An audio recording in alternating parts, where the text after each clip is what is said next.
Teddi lo unboxing am tong sis lo. Start go.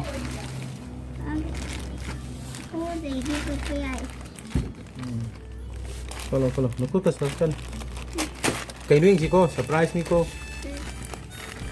Makalah samun. Kalah samun kok.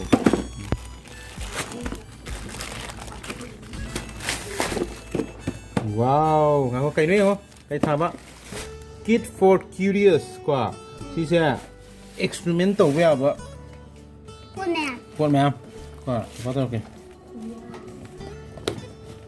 Nâng được không lên mộ lên từ. Leo khác cũng mất.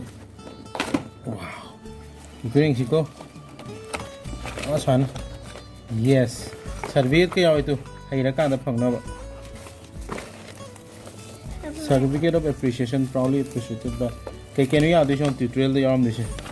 Basic LED tutorial, basic LED phần 50 muni có motor gadget cái nào DIY experiment, xong là cần 100 years. Kit for curious demo YouTube channel đó. Nghe video. Wow. Có thể mà tôi là cái không? The mini tools. Cái này là clip cái nào đấy.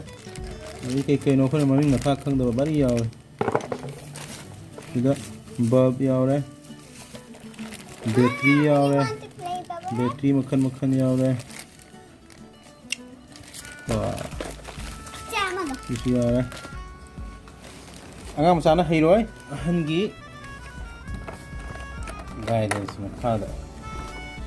Kit for curious project. My instruction guide here. Section. Battery की कई गिल रहा है. Short circuit थोन गनु. DIY experiment में आऊँगी नहीं दा. ये battery संभलेगी मई के थान लगी यार. इसी हम तो बच्चे हम आये. ये हाँ है. Switch किया हो रहा है. पुली के सेम जा रहा है मोटर टावर का. Electromagnet सेम जा रहा है. वाह. ये fan जो सेम जा रहा है. Battery operated fan. पापा का तो मुझे सिको दीदी मत होता.ทำอะไรเนี่ยง่ายจริงครับทั้งตัวอะไรสิเสียไม่เอาคิดกันเตียนยาวสิเกี่ยวย9 volt की बैटरी यावी बैटरी कनेक्टर यावी स्लाइड स्विच यावे पुश ऑन स्विच यावे का small switch bread switch hobby motor small pulley 2 blade propeller 3 blade propeller big LED wide LED can you vibration motor elastic 1 core wire sio mà lại cái gì wires blood copper coil là ya sini xem mà gồm một thằng là kìa wow Teddi how bro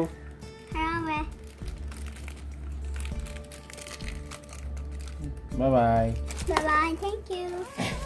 thank you for watching my video. Please subscribe for more videos. bye bye